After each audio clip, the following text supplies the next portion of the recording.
Hello and welcome. You're tuned in to Embodied Astrology, and my name is Renee Sills. I'm a consulting astrologer and somatic educator, and I'm here to offer Virgo season ahead horoscopes for your sun, moon, and rising signs. Virgo season extends from August 22nd to September 22nd in 2024. Regardless of your sun, moon, or rising sign, you also have Virgo in your chart. In this season's readings, I'll be focusing on how the astrological influences of Virgo season resonate for your sign, and how you can tune in best with this season's influences and needs.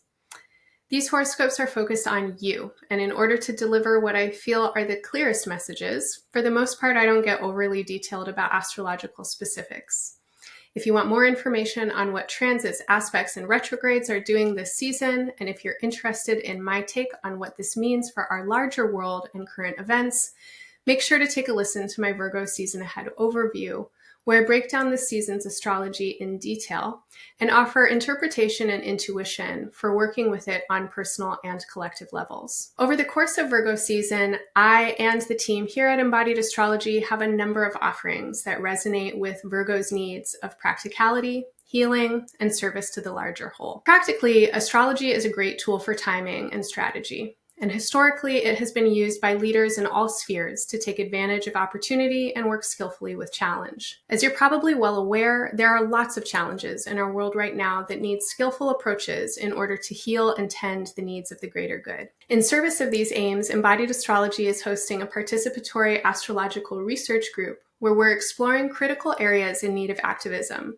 and developing timing strategies for activists and organizers to tune in with the greatest efficacy and change between now and 2050. In Virgo season, our research group will be meeting twice, on September 12th and 14th, and we would love to have you there. On a personal level, bringing our best to the needs of the times is never always easy, and working through challenges is part of what builds our competency, maturity, creativity, and resilience. This year, our team member Sherry Taylor is diving deep into one of the most potent influences when it comes to these themes, and that's the planet Saturn. Over the course of 2024 and 25, as Saturn transits Pisces, Sherry is holding space at Embodied Astrology to help us fortify our discipline and devotion so that we can work in ways that are more authentic and aligned with our life purpose. Sherry's offerings work in cycles that include council sessions, where she invites guests to join her, along with release and rest sessions, where her focus turns inward towards the realms of breathwork and personal practice. In Virgo season, Sherry is working specifically with themes of vocation and purpose, and you can tune in with the recording of her council session with vocational astrologer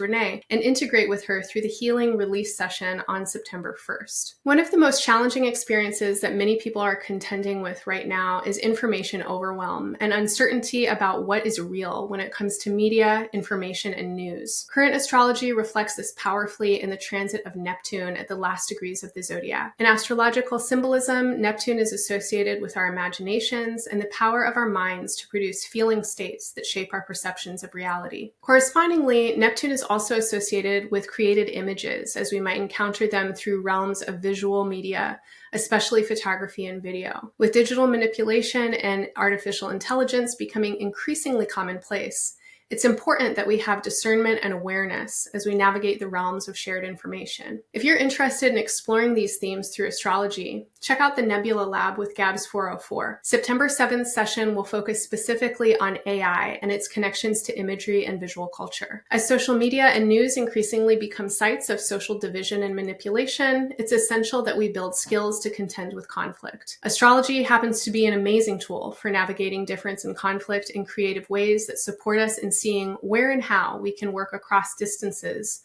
towards mutual aims and efforts. As the social landscape becomes increasingly explosive and dynamic over the next months, I hope you'll consider joining us for our November series with Mars retrograde, led by Ramon Parrish, Constellations of Conflict. Ramon will use astrology to help us find healing in the realms of the internal, interpersonal, and institutional. Finally, this is a time where one of the biggest needs that many people are experiencing is trustworthy and supportive community. Since its inception, Embodied Astrology has always been about bringing people together through the language and practice of astrology.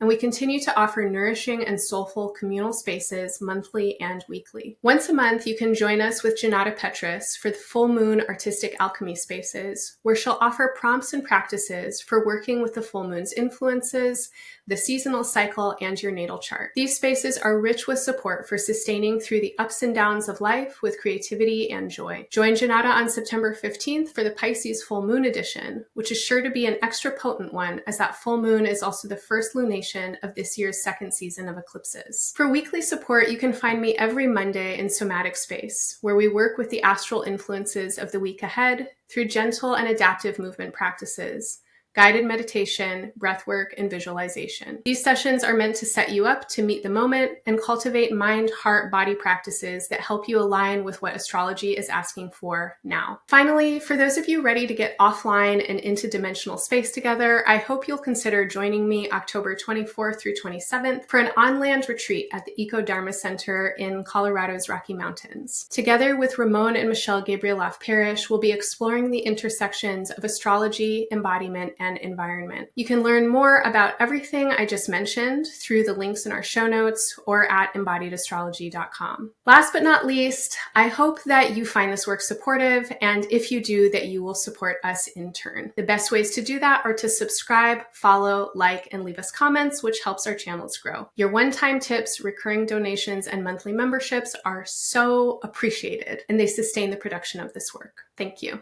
Now, onto your horoscopes. Hello, Virgo. Welcome to Virgo season. Happy birthday to you, Virgo suns. Happy new solar year to you, Virgo risings. This horoscope is for all of your Virgo placements, especially your sun, moon, and rising. Welcome. I'm going to go through your reading in 3 parts. I'm going to sense into your head, your heart, your body, or your belly. Or we might think about what is practical, what is healing, and what helps you integrate and be in service to the larger whole. So starting with your head, starting with what you're thinking about and what needs your practical attention right now, Virgo, it's your season. So the attention is on you. Over the course of the last couple of weeks, you've been experiencing a retrograde of your planetary ruler Mercury, which began in Virgo and moved into your previous sign, Leo. On the 28th of August, Mercury will station direct in Leo. And by September 8th, Mercury will enter Virgo once again. So the majority of Virgo season, you are working with the influence of Mercury retrograde. And that tells me that on a practical level, it is not time to try and figure anything out in certain ways, but to really be reflective and remain with what needs your attention in the inner realms. This retrograde is asking you to let go of some ways of being, particularly in your body and your identity, in the ways that you try and show up in the world as a self, right? As a me, myself, and I kind of idea.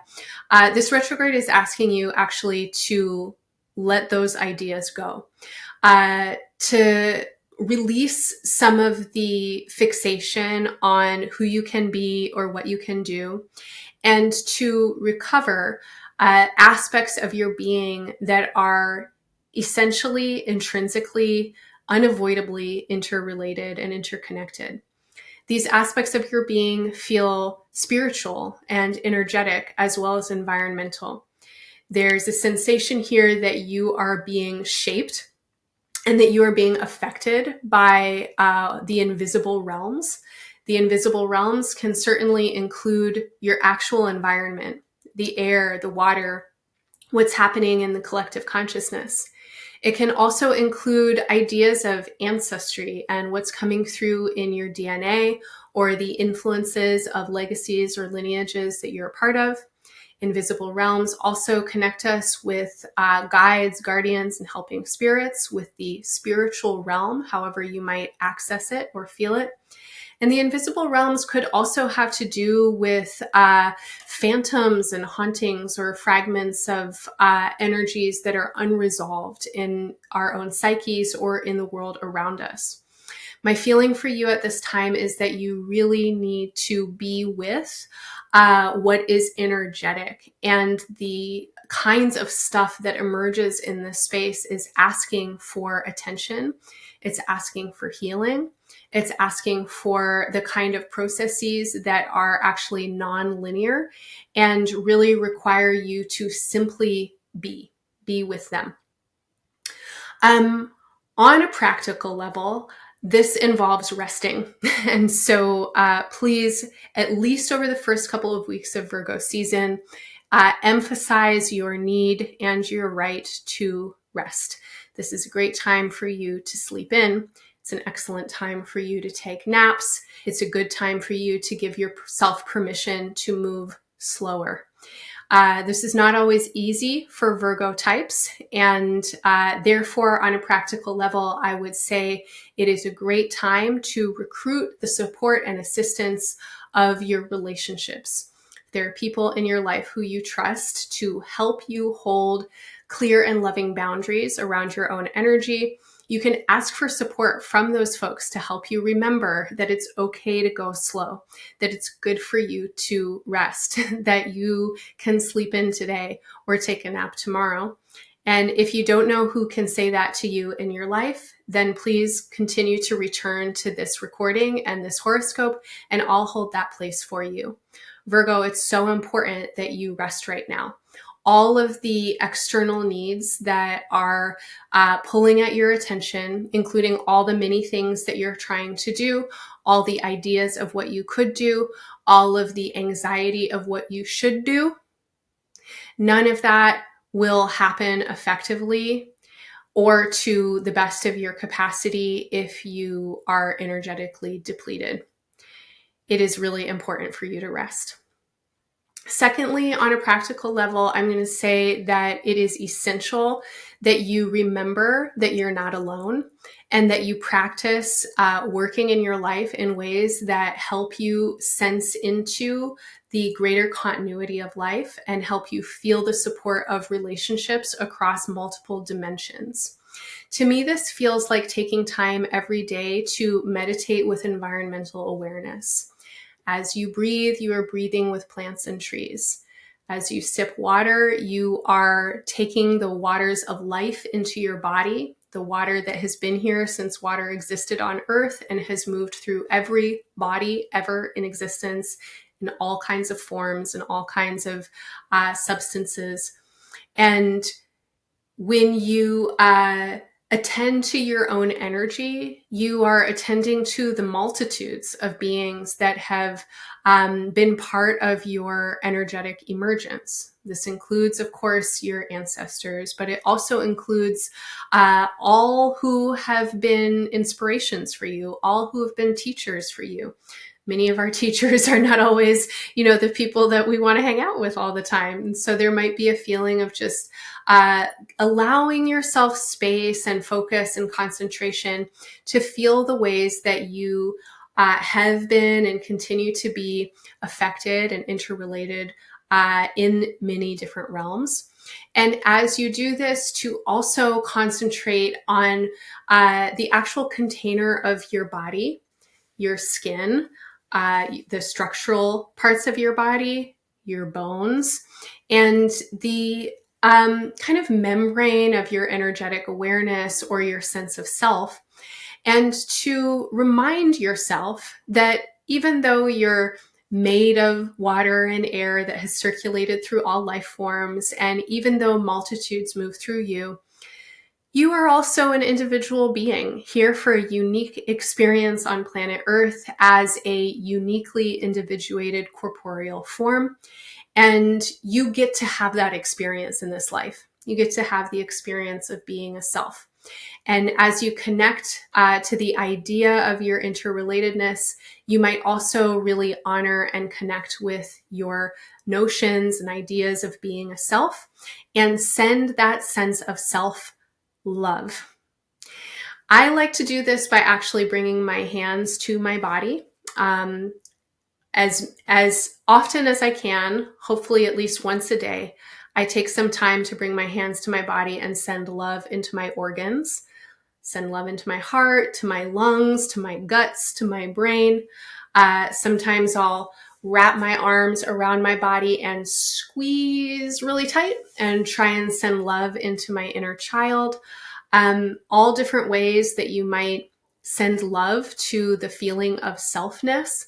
But the feeling that I have for you is that it is practical and helpful right now for you to sense into the boundaries and parameters of yourself and also the interrelationships. And as you sense into those boundaries and parameters, you might also start to discern and distinguish where some energetic boundaries are that you want to maintain. This brings me into healing. So over the course of Virgo season, you are cultivating healing for yourself and in the world by feeling into the boundaries between your sense of self and your sense of relationship.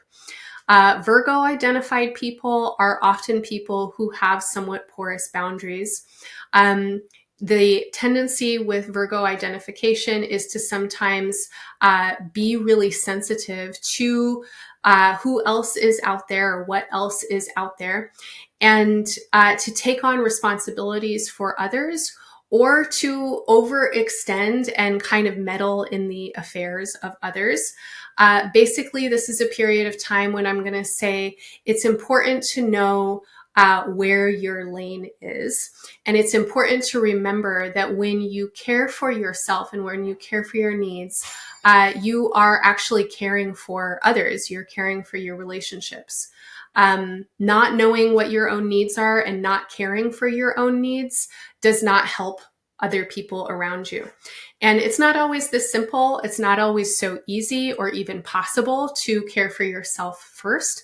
But I would say that at this period of time, it is something to really be thinking about and noticing how and where and when you leave your own kind of sense of self energetically, or where you self-abandon, and then what that does energetically, the impact that it has on your physical body, on your psychology and your mental state, and also the residual impact that it has in your relationships.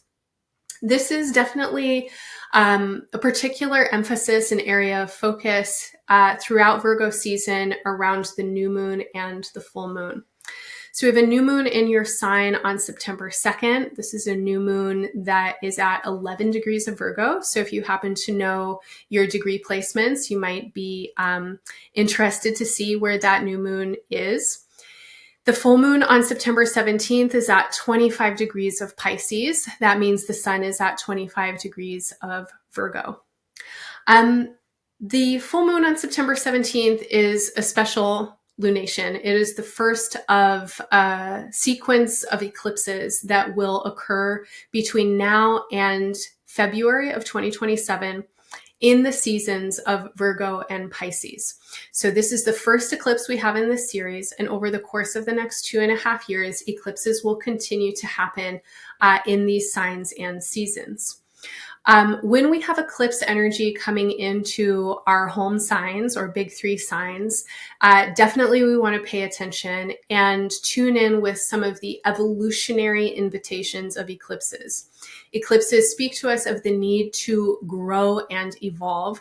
And these eclipses are asking you to grow and evolve, particularly in the areas of relationships, but particularly when it comes to themes in relationships that have to do with limitations, boundaries, responsibility and accountability, dedication, commitment. And what I'm going to say feels like the weight of relationships and the seriousness of them. My sense is that you want to be invested, dedicated, and committed in relationships in ways that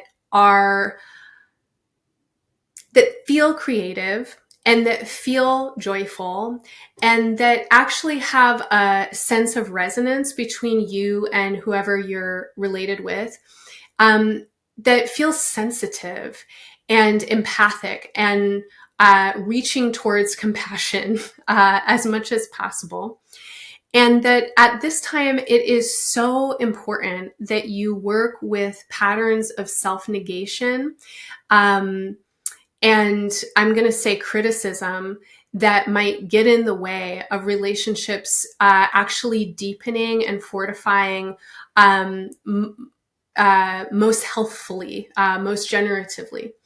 So patterns of self-negation and criticism come in with that little voice in your head that is saying that you need to do or be or whatever, because if you don't, then nobody's going to love you. Or if you don't, then you're going to get punished. Or if you don't, then you're a bad person. Fill in the blank. Virgo placements all know this experience. So it doesn't matter who you've got there. If you have Virgo placements, you have some sense of your inner critic telling you that you need to get better, that you'll, never be good, all these kinds of inner critiques. And especially when it comes to your relationships, I'm going to say, especially when it comes to important partnerships, this includes spouses and romantic partners. It also includes best friends and platonic intimacies.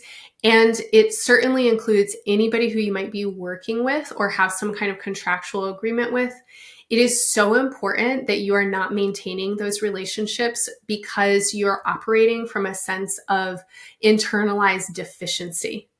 That is never a reason to be in or maintain a relationship, because you think that you're not good enough to have something else, or, they're the reason that whatever, I don't know. You know the scenarios for yourself. Those patterns have got to go now. I will also say that no matter how evolved or healed or grown you might be, there could be residue of those kinds of patternings or stories right now.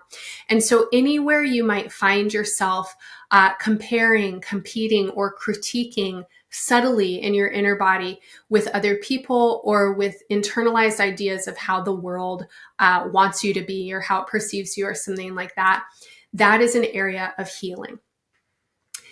Secondly, this energy of critique can also be projected outwards, and Virgo placements are also really good at that. So if you know the experience of, feeling in yourself like, oh my God, that person just messed up like that, or they didn't wipe the crumbs off the counter, or I could do it better, or the feeling of wanting to control or manipulate, or anxiety that you need to jump in, or I don't know, get involved somehow.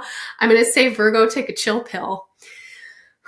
Step back. Part of your practice right now is radical acceptance. There's really a need for you to appreciate that people are wildly different, that everybody has their own methods, and that anybody else out there is not for you to control. Your job right now is to attend to your being, to your healing, and to your energetic boundaries. Their job is to do the same for them. In the space of your relationships, your deepest healing right now is coming through authenticity, transparency, and tenderness. When you can clearly articulate your personal truth, and when you can listen compassionately and spaciously to what's coming up for others without needing to control it or fix it or manipulate it somehow. When it comes to a sense of purpose and your greater offering in the world at this time, these themes are really important. Your health and well-being have everything to do with your capacity to be of service and to really be aligned with your sense of purposefulness. So if you are not feeling good, right? Take a break, take a rest, attend to your own needs so that you can come back to the work of whatever it is once you've replenished. If you are trying to fulfill some kind of sense of service or obligation or responsibility from a place of deep depletion, you won't be giving your best. I understand that it's not always possible to care for ourselves in the ways that we totally need. And so again, communication and how you relate is really important. If you can't always care for yourself in exactly the way that you need, Again, you can communicate with your relationships what's happening for you. You can ask for accountability partners, and you can also just let people know, hey, I'm not at my best right now. I'm sorry if my attention is distracted or if I'm being short or cranky. Please know it's not about you. I have some needs that I haven't been able to attend to. At least that gives people a sense of context, and at least it honors your own experience and doesn't need you to perform in some kind of way like you're not experiencing what is actually true. I will also say that the more that you can show up for this kind of relational practice and personal practice, the more that you are really understanding what individuals need inside of groups and collectives and communities. When I feel into your sense of purpose and your greater contribution at this time, the first thing that comes up for me has to do with the social realms and with working in ways that resonate with solidarity, activism, organizing, mutual aid, some kind of networking or coherence strategy, so that diverse interests and groups of people can come together towards mutual efforts and aims and work brilliantly and effectively. In order to work well together, we need to be able to care for ourselves and care for one another. We don't need to all fit the same formula. We don't need to all be absolutely uniform and conformed with somebody's idea of what that should be. We actually need a lot of different voices at the table. We need different skill sets, and we need people taking care of one another in their individual and unique needs. And the more that we can do this, the more voices that we can include, because people are coming from all kinds of places and experiences, and their needs are very unique. And so you doing this work with yourself creates a role model in the world and in any kinds of communities that you are part of, that this is possible. I'll go further and I'll say that there's something about your life, or many of you, when it comes to the communal and the relational realms, where your purpose at this time is actually to increase the collective intelligence about how to meet the many needs. You might be doing that in your group of friends by reframing how your friends might be critical or judgmental about someone or something. You might be doing this with your family as you help your family members grow in their consciousness around how to be more inclusive. You might be doing this in communities or in societal efforts as you work to bring together different groups of people whose needs have historically maybe been in conflict, or where one group has not been seen, witnessed, or cared for by another group. And you might be a person who has some kind of capacity, ability, or role to actually work with mediation or some kind of listening practices or solidarity efforts. If any of that resonates for you and I didn't articulate what feels specific to your life, take what works and leave the rest. Allow your mind to expand around what I just said and make the meaning that's meaningful for you. The essence right now, Virgo, is that your deepest healing is in contribution to the healing of your relationships and the healing of the world around you. And you need to cultivate your capacity to know what you need to heal. Most of us have not been given very many skills or tools to tend to our own healing. We've been given a lot of messaging and programming about how to bypass our own needs and bypass each other's needs. And that's a tragedy, and it results in so much unnecessary harm in the world. And unlearning those patternings and instilling in your own body mind the inherent value that you have as a living, breathing organism who deserves rest, who deserves care, who's interconnected and vibrantly embedded in creation, and really concentrating on the ways that you can attend to your experience of self so that you can be of vital contribution to your community is such a powerful example in the world right now and very much aligned with what feels like a greater purpose is that's coming through your chart. Virgo, I hope any or all of that feels helpful to you right now. I'm wishing you all the best in your season. Bye for now.